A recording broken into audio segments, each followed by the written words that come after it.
Hello friends, मैं हूं गौरव। और क्या आप ये बिलीव करोगे, मिडिल ईस्ट में मौजूद इस्लामिक श्राइन काबा कभी एक समय में एक स्थल था जहां पर 360 अलग अलग भगवानों की मूर्तियां पूजी जाती थी। लेकिन सिर्फ इस एक कारण की वजह से आज पूरा का पूरा Middle East Muslim dominated region बन चुका है। साल 570 सीई, इस्लाम के जन्म से करीब 40 साल पहले और प्रॉफिट मोहम्मद जी के जन्म के वक्त अरेबिया कुछ ऐसा दिखता था। एक तरफ क्रिश्चियंस थे तो दूसरी तरफ पारसीज। लेकिन मेनलैंड अरेबिया पर राज था कई टुकड़ों में बटे काबिलों का, जिनका वैसे तो कोई एक धर्म नहीं था, लेकिन इनकी रीति रिवाज काफी विचित्र सी थी। इन्हीं काबिलों में से एक था बेडोइन काबिला। बेडोइन्स में एक काफी अजीब सी प्रथा थी कि पिता के मरने के बाद उनकी जितनी भी बीवियां होती वो सारी संपत्ति जैसे उनके बेटे को विरासत में मिल जाती। ये काबिला अपने सरदारों को शेख बुलाया करते थे और कुछ एक्सपर्ट्स का तो ये भी मानना है कि आज के टाइम के जो शेख सरनेम होते हैं ना, यहीं से ये आए हैं, यहीं से इनका ओरिजिन हुआ है। इसके अलावा बेडोइन्स की एक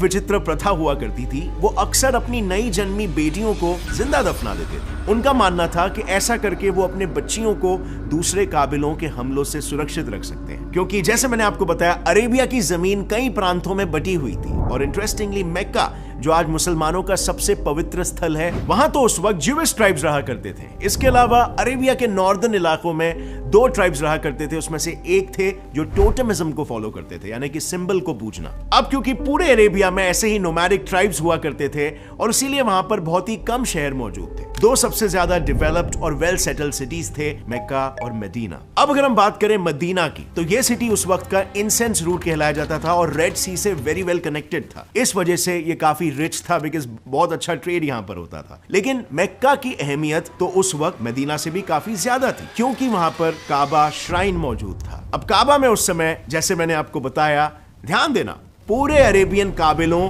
के 360 भगवानों की मूर्तियां रखी हुई थी।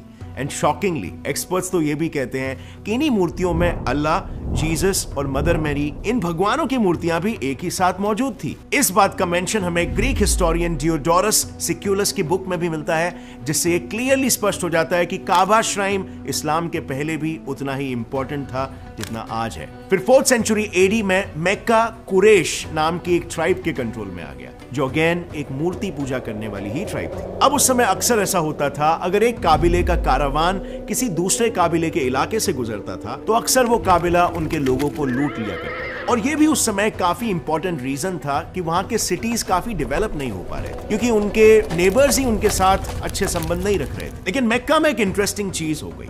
मक्का में कुरैश ट्राइब के आने के बाद मक्का अचानक से फ्लरिश होने लग गया और एक नो वॉर जोन बना, क्योंकि कुरैश ने बाइजेंटीन एम्पायर और बेडोइन्स के साथ एक पीस एग्रीमेंट साइन करके कैरावान्स के लिए एक सेफ पैसेज हासिल कर लिया। नाउ इंटरेस्टिंगली, उनके ही रूल में अरेबिया में एक यूनिक रिचुअल की भी स्थापना हुई, द नो वॉर मंथ। इस रिचुअल में वो साल में कोई भी एक स्पेसिफिक महीने में 7 आकर काबा में जमा होते थे, जहां वो उनके बीच हुए सारे लड़ाई झगड़े को भुलाकर वहां की जमजम वेल का पानी पीते थे, जो उनके बीच यूनिटी और सेक्रेडनेस का एक सिंबल था। अब ये रिचुअल बिल्कुल आज के रमजान महीने की तरह था, जिसे उस वक्त के सारे अरेबियन स्ट्रिक्टली फॉलो किया करते थे। इतना कि शायद इस रिचुअल में शामिल हो रहे कारवान के सिक्योरिटी के लिए कोई एक ट्राइब को कॉन्ट्रैक्ट मिलता था। लेकिन इससे भी इंटरेस्टिंग बात यह है कि ज़ैमज़म पानी पीने के पीछे कई साइंटिफिक रीजंस भी थे। जी हां, ये पानी में मौजूद है सोडियम, पोटेशियम, मैग्नीशियम और कैल्शियम, जो कि रिच मिनरल्स और न्यूट्रिएंट्स है जो हमारे बॉडी को ग्रो करने में हेल्प करते हैं। और अब जैसे हम बात कर रहे थे ज़ैमज़म वेल के रिचुअल्स की, कि कैसे एक ट्राइब को कैरावान के सिक्योरिटी का कॉन्ट्रैक्ट मिल गया था।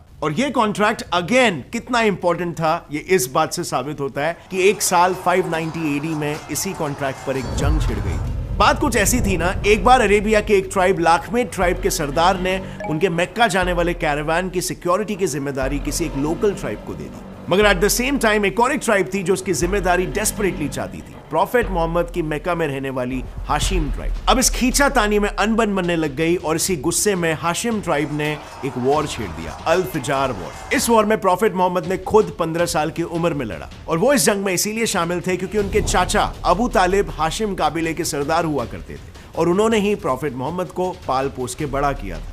और फिर अल फिजार की जंग के 10 साल बाद प्रॉफिट मोहम्मद ने एक रिच और एफ्लुएंट विडो खादिजा से शादी कर लिया, जिसके बाद उनका मेकन सोसाइटी में स्टेटस काफी ऊंचा हो गया। और फिर इस शादी के 20 साल बाद प्रॉफिट मोहम्मद को कुछ रहस्यमय आवाजें सुनाई देने लगी। इन आवाजों से बचने के लिए प्रॉफिट माउंट हीरा पर एकांत की तलाश में जाने लगे। लेकिन फिर ऐसा कहा जाता है कि एक दिन उसी जगह पर उन्हें आसमान से तीव्र रोशनी दिखाई दी और फिर एक आवाज भी सुनाई दी जिसने उन्हें बताया कि वो ऊपर वाले के मैसेंजर हैं और उनको इस्लाम धर्म लोगों तक पहुंचाना है। इस विजन के बाद पहले 3 सालों तक तो प्रॉफिट मोहम्मद ने अकेले ही इस्लाम को फॉलो किया था, जिसके बाद उनकी वाइफ पहली इंसान बनी जिन्होंने मोहम्मद को प्रॉफिट माना। फिर कुछ समय बाद उनके क्लोज रिलेटिव्स ने भी उन्हें प्रॉफिट मानना शुरू कर दिया और वो सब भी इस्लाम में कन्वर्ट हो गए। अब अपने क्लोज वंस के बाद प्रॉफिट ने इस रिलीजन को मैकन सोसाइटी में भी फैलाना शुरू कर दिया और इस नए रिलीजन के पहले कन्वर्ट्स बने 3 मेजर ग्रुप्स, जिसमें पहला ग्रुप मर्चेंट्स के बेटों का था, दूसरे ग्रुप में वो सब लोग थे जिन्हें अपने काबिलों में डिजर्विंग पोजीशन से हटाया गया था और तीसरे ग्रुप में सारे वीक और सारे फॉरेनर्स को इस्लाम में कन्वर्ट किया गया। अब इतने लोगों को इस्लाम में कन्वर्ट होते देख मक्का की रूलिंग कुरैश ट्राइब परेशान हो गई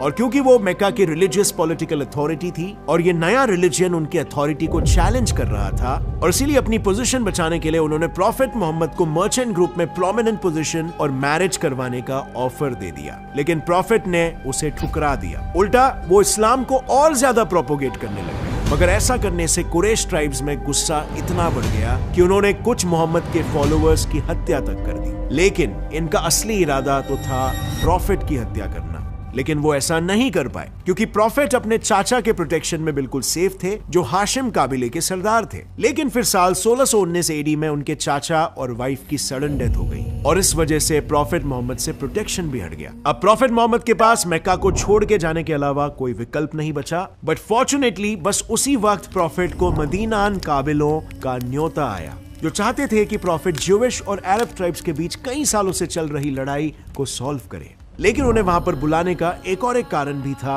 मदीनान ट्राइब्स मदीना को दूसरा रिलीजियस सेंटर बनाना चाहते थे और वो सिर्फ मोहम्मद जैसे प्रॉफिट के आने से ही मुमकिन था। इस न्योते के बाद मोहम्मद और उनके फॉलोअर्स मदीना पहुंचे और वो उन सालों साल चलते हुए झगड़े को सुलझाने में कामयाब भी रहे। उन्होंने उन दोनों के बीच एक peace treaty constitution of Medina sign करवाई, जिसके तहत 8 मदीनान ट्राइब्स में सुलह तो कराई गई, लेकिन उसी के साथ उन्होंने इन ट्राइब्स और मुस्लिम्स के बीच भी एक एग्रीमेंट साइन करवाया कि वो सब मिलजुल कर एकजुट रहेंगे। इसके बाद मदीनान ट्राइब्स ने यह प्रॉमिस किया कि वो मोहम्मद और मुस्लिम्स को एक्सटर्नल अटैक से बचाएंगे। वैसे तो इस ट्रीटी से सारे मदीनन खुश हो गए, लेकिन कुछ काबिलों के सरदार ऐसे थे जो इस ट्रीटी के सख्त खिलाफ थे। लेकिन उस वक्त तक प्रॉफिट मोहम्मद इतने इन्फ्लुएंशियल हो गए थे कि उन्होंने उन सरदारों को हटाकर उन्हीं के लोगों को इस्लाम में कन्वर्ट कर दिया और कुछ इस तरह मुस्लिम्स मदीना में सेटल हो चुके थे। लेकिन अभी भी उनके और कुरैश के बीच छोटी मोटी लड़ाइयां होती रहती थी।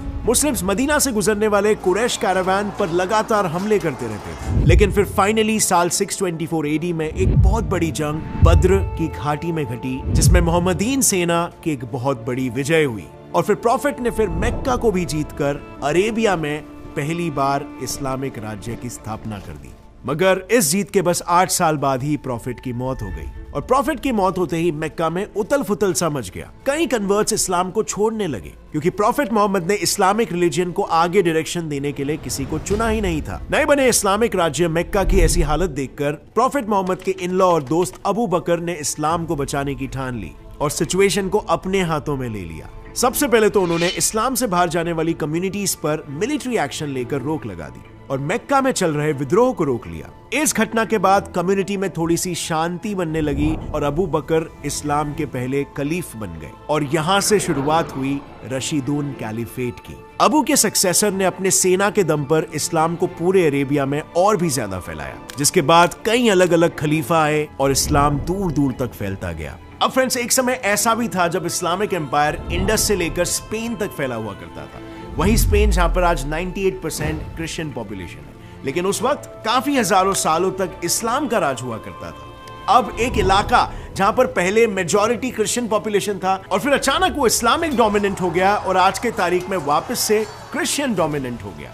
ये कैसे पॉसिबल है? वेल, इस पर हमने एक डिटेल वीडियो बनाया, बहुत ही इंटरेस्टिंग वीडियो। आपको पूरा हिस्ट्री समझ में आ जाएगा, स्पेन का और इस्लाम का भी। उसे बिल्कुल चेकआउट करना, क्लिक ओवर हियर। और अगर फ्रेंड्स आपको ये वीडियो पसंद आया, इससे कुछ भी नया सीखने मिला, एक लाइक जरूर ठोकना। As always friends, stay curious, keep learning and keep growing. Jai Hind.